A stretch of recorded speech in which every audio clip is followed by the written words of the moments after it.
Digital accessibility is becoming a bigger priority for state and local governments, but big challenges still remain.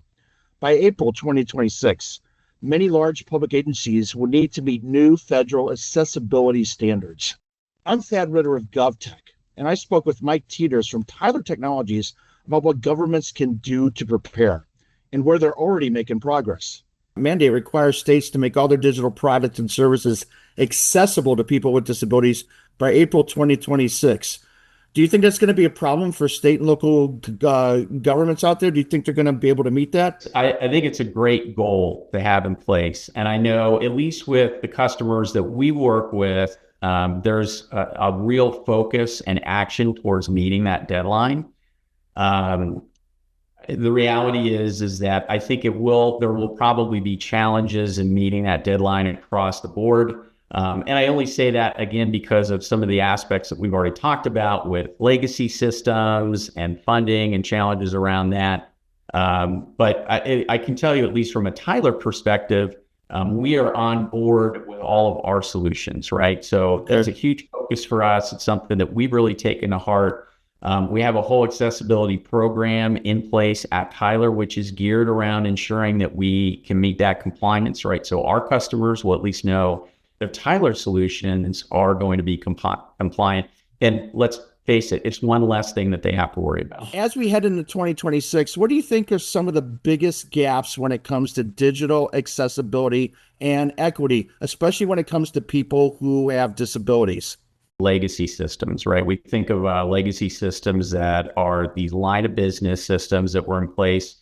Typically, they were designed not for, sort of the modern technology that we have today. A lot of times you look at those systems, they're transactional in nature. They're really kind of geared around manual processes. Mm-hmm. And so that presents challenges in large part because they're just technology limitations, right? In terms of what we can or can't do with them. I think for a lot of public sector entities, then that raises questions around, what do I do in terms of investment? Right? Do I try to retrofit that system? Do I modernize and transition to something that's new?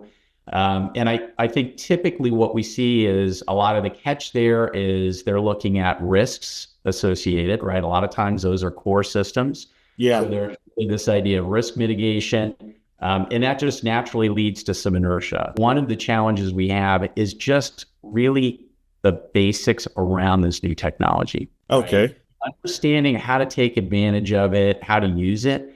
And I say that because I think when you consider something as basic as like a smartphone, right? Mm-hmm. A lot of times we're talking about populations where they weren't used to using that technology, right? Yeah. It was new to them, even just using the basics.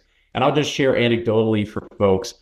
I think when I talk to customers of ours and some of the experiences they have, it's interesting because a lot of times where they're providing a lot of support to the residents and other users, it's in the basics. It's like, how do I create an account? How do I change my password? Yeah. Right? So even just sort of those basics, I would highlight just getting sort of the basics understood could be a big step. And so those two things, sort of, legacy, which I think people would, expect, but also just getting people comfortable and understanding how to take advantage of new technology. What are some of the areas that are relatively positive and bright when it comes to widening access to people with disabilities? I mean, where are things going really well? We've really seen a growth in legislation, right? Where there are really a set of expectations around what software needs to be able to support, how we're going to be able to ensure that people that have different abilities, different capabilities are able to take advantage of government services. Really having that kind of spelled out, and I think more broadly adopted across the U.S. has been key. And I'll add that really spurs investment on the part of technology vendors. So I think Tyler's a great example. We really invested in that area because, again, we're heavily involved in really all levels of government. Mm-hmm. So, there's, I think, really a solid effect across the industry where everybody's sort of shifting towards ensuring that they're compliant with those legislative requirements. What can those state and local public agencies still do to expand digital access to residents who have disabilities, who have access issues? What can they still do within those budgeting challenges? Understand where you're at, right? So understand the systems you've got, processes, the data you've got, and in doing that, ideally, what will happen is certain things will start to kind of push up in terms of where, hey, there are complementary efforts that we could do. And I'll give you an example. We mentioned legacy systems. It could be that if I am going to invest in modernizing a legacy system, I'm going to get a bunch of accessibility requirements satisfied, right? I'm going to just inherit that as part of it. So that would be one thing. I think a second thing here, especially with situations where, funding is really tight, I would argue if you prioritize things and you look for opportunities where, hey, there's high value things that we could do for a low investment, right? We could really make a difference. A lot of times you'll see some things pop out and you can kind of view those as quick wins, right? So you just think about the idea that you're able to highlight, like, we were able to make this small investment and it returned this capability. We're able to get this population engaged in a way that we couldn't before. When it comes to widening access to people who may have sight limitations, hearing limitations, or other types of disabilities, what other factors are involved? What other factors are important besides merely updating the software? Beyond just upgrading, are they taking advantage of what's available on the hardware platform? Right? Am I taking advantage of what's available in the browser? Those are, I think, are really key things. I think a second thing here is you can kind of offload some of the work by looking at how well solutions comply with those standards, right? So, as an example, when you look at, a new solution or looking at upgrading a solution, you could ask a vendor to provide a voluntary product accessibility template, or what's called a VPAT. Essentially provides a way for you to get visibility into how well does that solution, satisfy those accessibility requirements.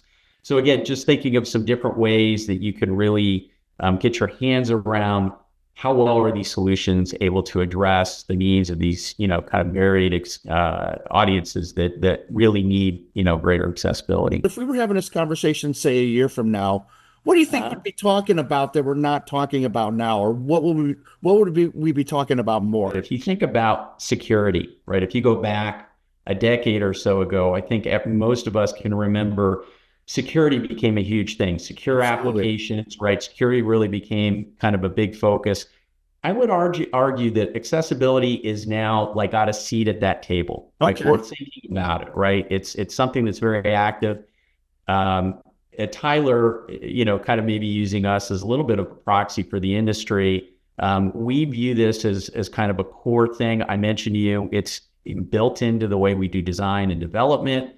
And we do see it as really key when we think of like our longer term vision in terms of having an engaging and transparent government. We need to have that for everybody, right? So accessibility really becomes key. And maybe a final point is we're having this conversation. Yeah. You know what I mean? It's like it is here. It's a key thing. I think it's really something that resonates with people. And I look forward to having the conversation a year from now. I would see how things go. Yeah, we're not. This is something we're always going to write about. Well, Mike Teeters, thank you for your time this morning. I really appreciate it, and it's been really helpful.